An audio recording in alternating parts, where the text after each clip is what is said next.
പണ്ട് സാക്ഷാൽ പരമശിവനും പാർവതീദേവിയും കാട്ടാളവേഷം കെട്ടി വനത്തിലൂടെ സഞ്ചരിക്കുന്ന കാലം. ആ യാത്രയിലാണ് വിഷ്ണുമായ ജനിക്കുന്നത്. എന്നാൽ വിഷ്ണുമായയുടെ വളർച്ചയും കരുത്തും ലോകത്തിന് കാണിച്ചു കൊടുക്കാൻ നിയോഗിക്കപ്പെട്ടത് തൃപ്രയാർ തേവർ അഥവാ ശ്രീരാമസ്വാമിയായിരുന്നു. ഒരു ദിവസം ബാലനായ വിഷ്ണുമായ തന്റെ അത്ഭുതശക്തികൾ കൊണ്ട് കാട്ടിൽ അസുരന്മാരെ വിറപ്പിച്ചു നടക്കുകയായിരുന്നു. ഇതറിഞ്ഞ തൃപ്രയാർ തേവർ ഈ കുമാരന്റെ ശക്തി ലോകനന്മയ്ക്കായി ഉപയോഗിക്കണമെന്ന് തീരുമാനിച്ചു. അദ്ദേഹം വിഷ്ണുമായെ തന്റെ അടുത്തേക്ക് വിളിച്ചു. തേവർ ചോദിച്ചു, കുമാര, നിന്റെ ഈ മായാശക്തികൾ ആർക്കുവേണ്ടിയാണ്? നിഷ്കളങ്കനായ വിഷ്ണുമായ പറഞ്ഞു, എനിക്ക് കളിക്കാനും എന്നെ ഉപദ്രവിക്കുന്നവരെ പാഠം പഠിപ്പിക്കാനുമാണ് സ്വാമി.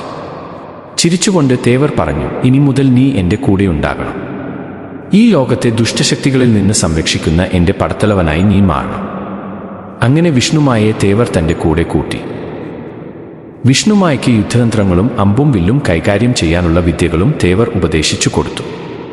തൻ്റെ കയ്യിലുണ്ടായിരുന്ന വിശിഷ്ടമായ കോദണ്ഡം, വില്ല് വിഷ്ണുമായ്ക്ക് നൽകി അനുഗ്രഹിച്ചു എന്നാണ് ഐതിഹ്യം. വിഷ്ണുമായ്ക്ക് തൻ്റെ പിതാവിനെ പോലെയായിരുന്നു തൃപ്രയാർ തേവർ. തേവർ എന്ത് കൽപ്പിച്ചാലും അത് ശിരസാവഹിക്കാൻ വിഷ്ണുമായ തയ്യാറായിരുന്നു. തൃപ്രയാർ ക്ഷേത്രത്തിന് ചുറ്റുമുള്ള പ്രദേശങ്ങളുടെ കാവൽക്കാരനായി തേവർ വിഷ്ണുമായെ ചുമതലപ്പെടുത്തി. ഒരിക്കൽ ദേവലോകത്ത് അസുരന്മാർ വലിയ പ്രശ്നമുണ്ടാക്കിയപ്പോൾ തൃപ്രയാർ തേവരുടെ അനുഗ്രഹത്തോടെ വിഷ്ണുമായ അവിടെ ചെന്ന് തൻ്റെ മായാജാലങ്ങൾ പുറത്തെടുത്തു. ആയിരക്കണക്കിന് വിഷ്ണുമായമാരായി അദ്ദേഹം പെരുകി അസുരന്മാരെ തുരത്തി. ഈ വിജയത്തിന് ശേഷം തേവർ വിഷ്ണുമായെ കെട്ടിപ്പിടിച്ച് അനുഗ്രഹിച്ചു എന്നാണ് കഥ.